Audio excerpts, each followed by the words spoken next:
RIC Mais Notícias também é TV. Acesse ricmais.com.br e assista a gente pelo seu tablet, computador ou smartphone. RIC Mais Notícias.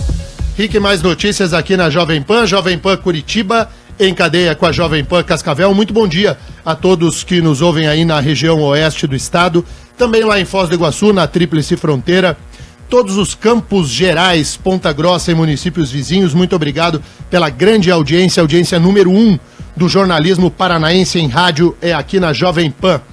Vamos falar de uma informação que eu considero importante, mais um capítulo dessa rusga entre táxis e Uber e Cabify. Conta aí, Fran. Taxistas reagindo, Denian, mas reagindo positivamente. Escuta só essa. A partir de hoje, taxistas de Curitiba lançam uma ofensiva aos aplicativos de transporte de passageiros, o Táxi Solidário.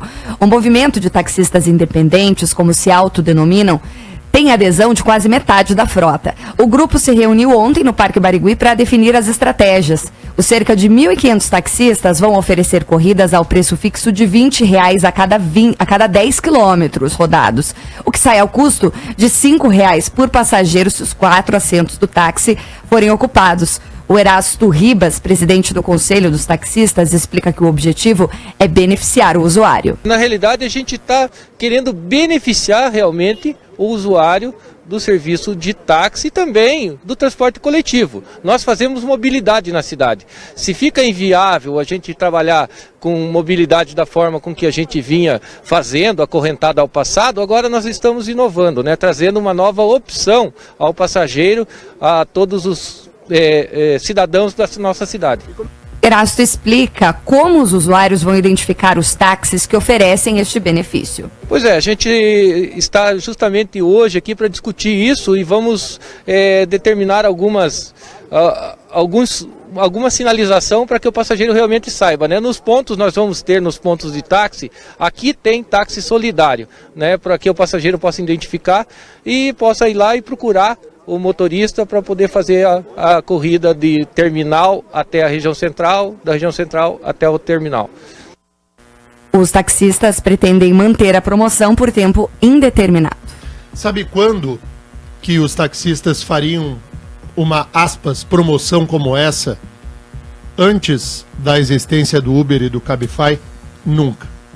Foi a concorrência, a perda de passageiros para outros modais de transporte que forçou os taxistas a buscar soluções que lhe rendam dinheiro, e a competição ela é muito boa para o usuário.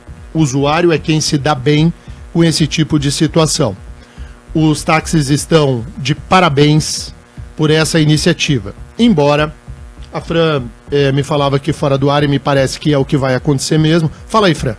Não, é que a gente não teve tempo de apurar essa informação, mas o que já está sendo falado é que a Urbis não está gostando muito dessa história, não. Por se tratar de um serviço de concessão pública, eles estão estudando maneiras de regular um pouco esses descontos, inclusive a possibilidade de fazer fiscalização e multar os taxistas. É claro que a Urbis não gostará da livre iniciativa, do livre mercado, é próprio do Estado. O Estado atrapalhar a vida do cidadão faz parte do DNA. O poder público municipal é bem isso que eu espero. A gente vai trazer aqui, durante a semana, uma posição da Urbis a respeito disso. Que o prefeito Rafael Greca, ouvinte desse jornal, não deixe a Urbis tomar essa iniciativa de prejuízo ao cidadão curitibano. Se depender da empresa, ela vai sim multar os taxistas que derem desconto, porque ela quer ter a regulação total. O Uber está para ser regulado aí do jeito a prejudicar também a sociedade. Basta algo funcionar no Brasil, e o Uber funciona, o Cabify também, basta isso dar certo, basta o reflexo ser positivo. Os taxistas que tanto ficaram batendo boca com o Uber entenderam que eles precisam competir de igual. E se fizerem uma competição de verdade, todo mundo ganha.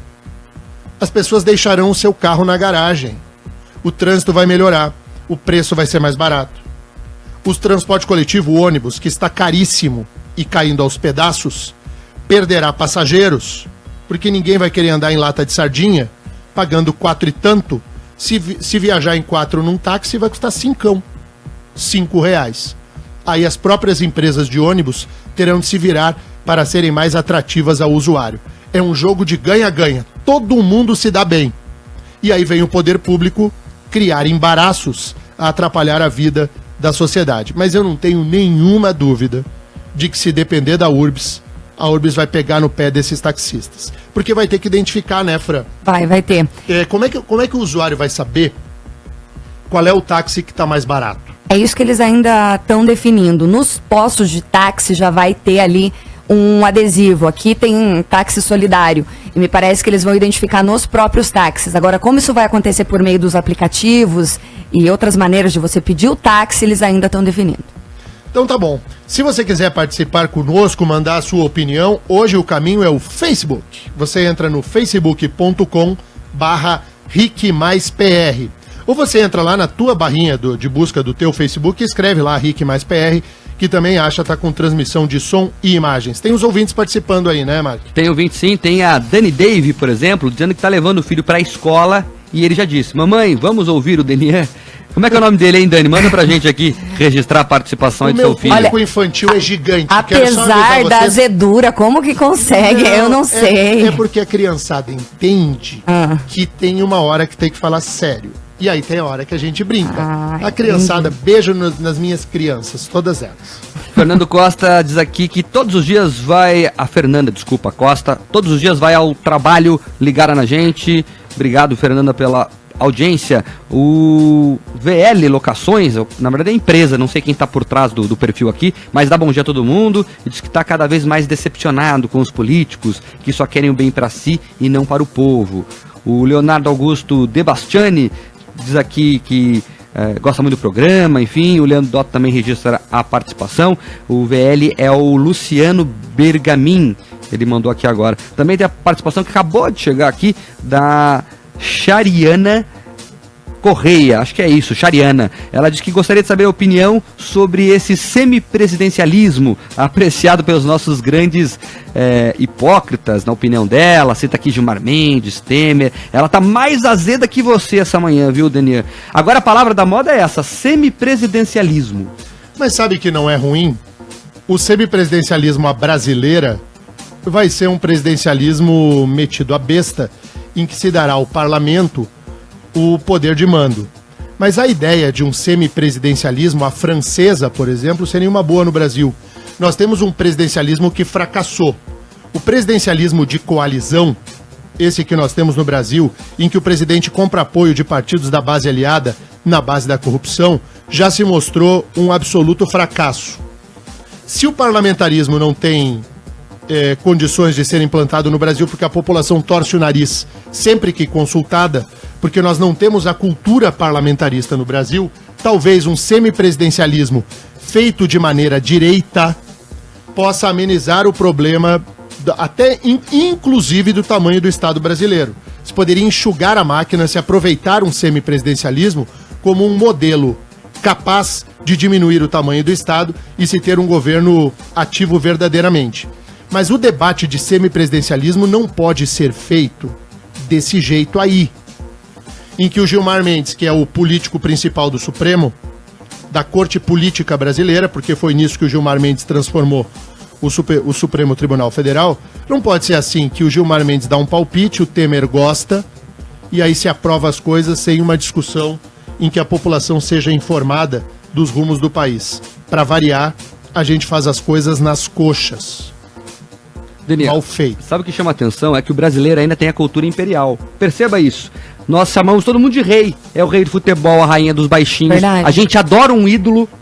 Como o brasileiro gosta de achar um herói, a gente sempre tá procurando alguém. Então, o brasileiro. O Sérgio Moro, né? O Sérgio Moro agora. Tinha o Joaquim Barbosa lá atrás. Então, o brasileiro sempre tá procurando o herói de plantão. Ele quer personificar a pessoa. Por isso que o parlamentarismo aqui, como você falou, talvez seja uma transição, semipresidencialismo para um parlamentarismo, que é um sistema mais avançado, com certeza, lá para frente. O semipresidencialismo, ele não é ruim. Nós tendemos a não gostar porque ele vem na boca de figuras que nós estamos de saco cheio, que é o ministro Gilmar Mendes e o presidente Michel Temer. mas a ideia de um semipresidencialismo é infinitamente superior ao presidencialismo que nós temos hoje, que é de lascar. 7h37.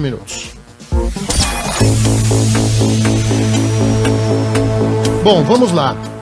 O juiz federal Sérgio Moro entregou ontem 22 sugestões para o projeto de lei que trata do novo Código de Processo Penal no Brasil, né, Marco? O documento foi entregue durante uma audiência pública com a comissão especial que trata sobre o assunto no Congresso Federal. O projeto de reforma do novo código foi enviado à Câmara pelo Senado em 2010 e ficou parado até o ano passado, quando foi criada a comissão que discute a proposta. A audiência no Paraná foi realizada na Assembleia Legislativa e coordenada pelo deputado Fernando Francischini, do Solidariedade. O juiz Sérgio Moro fez algumas críticas ao projeto original. Por outro lado, preocupa-se algumas iniciativas que podem vir no texto, por exemplo, de algumas subrelatorias, que tentam, vamos dizer, talvez blindar o crime de corrupção contra a prisão preventiva. Isso foi mencionado ali durante o debate. Mas se tem a esperança, a expectativa e confiança de que essas medidas que visam eventualmente tolher algumas investigações não prosperem. E, de fato, não acredito que vão prosperar. Ele destacou a importância da discussão e da reformulação do texto do Código Penal. Se pensa que é para falar sobre Lava Jato, mas não é só Lava Jato, é todo o sistema de justiça criminal. Isso envolve tanto crimes, por exemplo, como se trabalham na Lava Jato de corrupção, lavagem de dinheiro, mas igualmente, por exemplo, de homicídio. Então, é uma grande preocupação que tenha um Código de Processo Penal que ao mesmo tempo que preserve os direitos do investigado e do acusado, mas também seja um processo que permita uma aplicação eficiente da lei penal e que produza justiça. Ao lado do acusado e do investigado, se tem também no processo as vítimas que têm direitos, e esses direitos têm que ser preservados. Esse é o juiz federal Sérgio Moro que participou desse encontro da comissão especial que discute a reforma no Código de Processo Penal. Eu gostaria de lembrar que nós já iniciamos um debate, anos atrás, do Código Penal brasileiro. Esse é o do Código de Processo Penal, que também precisa passar por uma reforma urgente. A ideia de reformar o Código Penal não foi adiante, porque o Brasil se prendeu em debates menores. Na hora de enfrentar temas maiúsculos da lei penal, os nossos congressistas ficaram atendendo a pressões de grupos muito barulhentos, como os protetores dos animais, por exemplo, e tentou fazer do Código Penal uma colcha de retalhos para tentar criminalizar aquele delito que lhe interessava. Então era a turma da homofobia querendo transformar a conduta em crime, aí tinha gente que queria criminalizar o abandono de animais, os maus tratos aos animais, com pena superior, inclusive ao abandono de incapaz. Pela reforma que se desenhava... O feminicídio também é outro exemplo. O feminicídio, que abandonar uma criança daria pena menor do que abandonar um cachorrinho. E aí eram essas pressões todas no Congresso Nacional e os nossos deputados e senadores não tiveram condições de enquadrar esses grupos minoritários e muito barulhentos que vão às redes sociais arrumar inimigo. E aí, com esse avanço das redes sociais, os políticos com medo de perderem voto foram tirando o pé, e a reforma do Código Penal não veio. Agora tem esse debate da reforma do Código de Processo Penal. O momento, ele é ruim, porque a classe política toda está com medo da Lava Jato. E toda reforma que venha no sentido de agilizar o processo será rejeitada pelos políticos, porque os políticos estão com medo de ir para a cadeia. Então, o momento da história brasileira é um dos piores, se não o mais cinza da história da República Brasileira.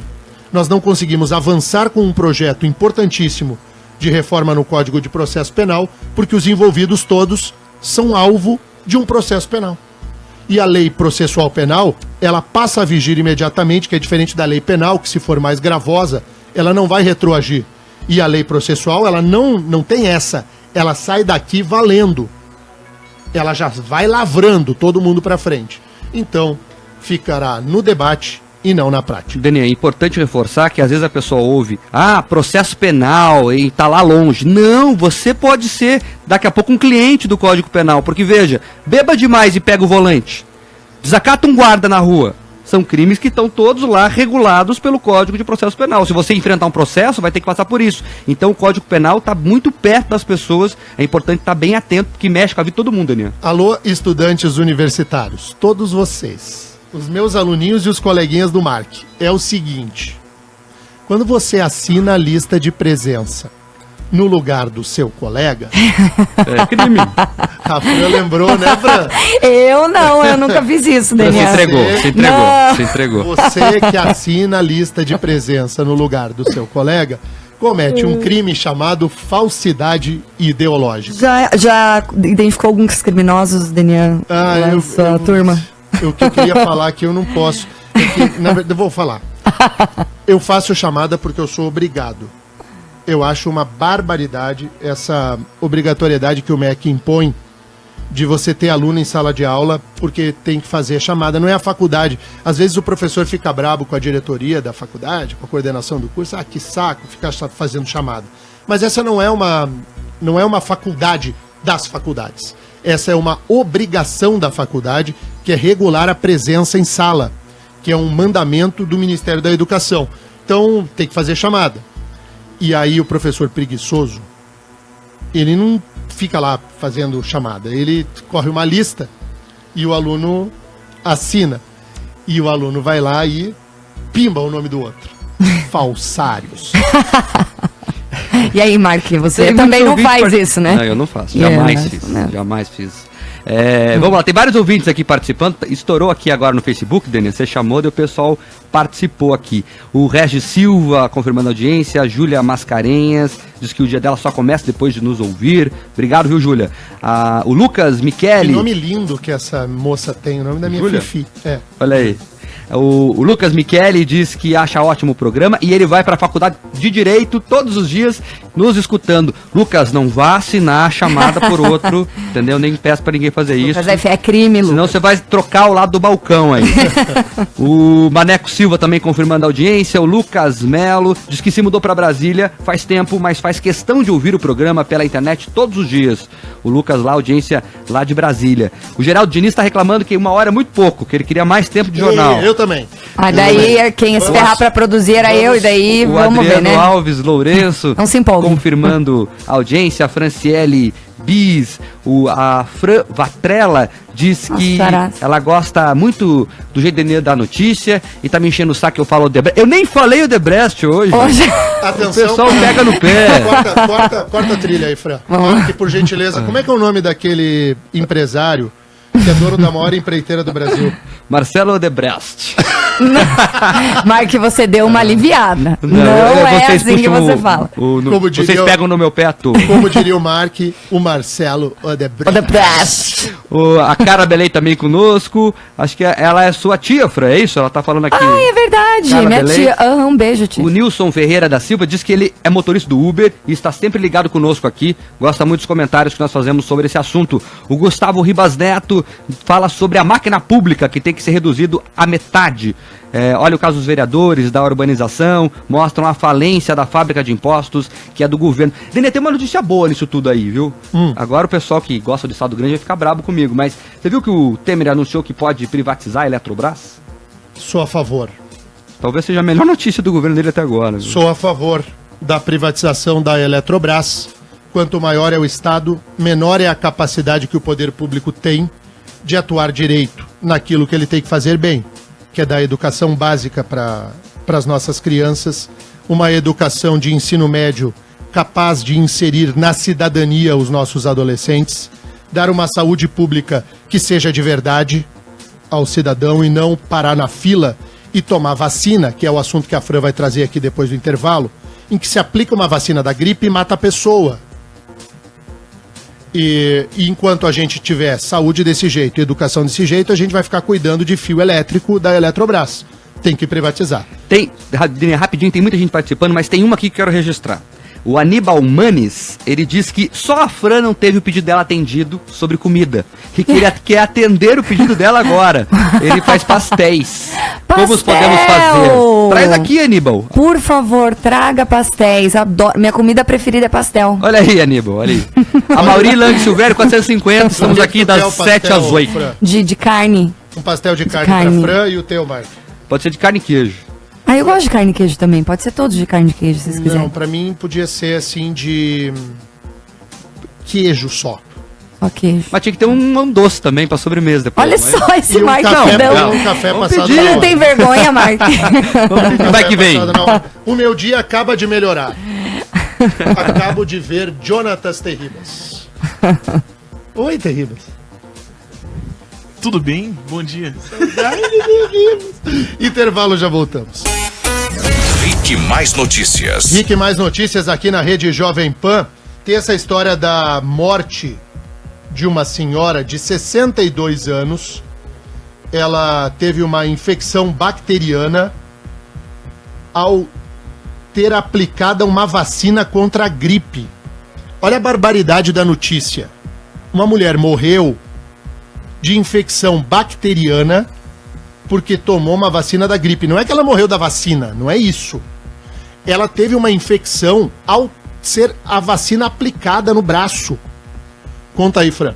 Ela foi internada em abril, né, deste ano, assim que começou aquela campanha da gripe, e ela recebeu essa vacina, acabou tendo essa infecção, ficou internada durante 4 meses, infelizmente não resistiu, faleceu neste sábado por uma infecção pulmonar, e a Prefeitura de Curitiba admitiu que houve falha humana na aplicação da vacina. O fato da paciente ser diabética também pode ter contribuído para o agravamento do caso, foi isso que disse a Prefeitura.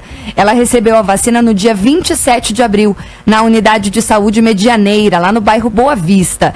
O ouvinte deve lembrar, no mesmo dia foram aplicadas 175 doses por 4 técnicos diferentes e outros 3 pacientes que tomaram a vacina no mesmo local também foram internados, passaram mal, mas se recuperaram. Apenas essa paciente que acabou tendo essas complicações e acabou falecendo. Alcides Augusto, diretor do Centro de Epidemiologia da Secretaria Municipal de Saúde de Curitiba, afirma que a morte da paciente foi um caso pontual. A morte da paciente foi um caso pontual. Curitiba, neste ano de 2017, aplicou 500 mil doses da vacina da gripe e ocorreu este fato na unidade, exclusivamente na unidade medianeira, no dia 27 de abril. Foi aberta uma sindicância e um inquérito administrativo. Na sindicância, tudo sinalizou para falha no processo de trabalho, falha na aplicação da vacina. O diretor do Centro de Epidemiologia explica qual procedimento correto deve ser seguido na aplicação de uma vacina. O procedimento correto sempre é higienização das mãos, lavagem com água e sabão ou com álcool a 70%, né? Retirar a vacina da refrigeração, né? Porque ela é controlada com a temperatura ideal para cada vacina. Após isso, fazer higienização do frasco, a abertura da seringa e da agulha, aspirar a vacina do frasco na dose recomendada e aplicar intramuscular. Vamos tirar a roupa da notícia? Vamos tirar a roupa da notícia? Vamos lá. Essa senhora teve uma infecção bacteriana porque o funcionário da unidade de saúde não lavou as mãos. Foi por falta de higiene, imundice, não fez o elementar. Qualquer procedimento da área da enfermagem, da medicina, da odontologia, da área da saúde como um todo, da medicina veterinária, inclusive. O médico, o profissional de saúde, seja ele da graduação que for, precisa lavar as mãos. Porque eles não usam luva. Eles não usam luva para aplicar vacina. O protocolo diz que não é para usar luva. Então é imprescindível que as mãos sejam lavadas. Pois é, mas pelo amor, né? Pelo amor. Lavar as mãos é o básico do elementar. E aí o sindicato, claro, ficou furioso com a prefeitura, né, Fran? Exatamente. O Sindicato dos Servidores Municipal de Curitiba claro, lamentou a morte da paciente, porém, o órgão informou que é precipitado culpabilizar os servidores pela fatalidade. De acordo com o sindicato, o Estado também tem sua parcela de culpa ao não oferecer condições dignas de trabalho para os servidores públicos da área de saúde.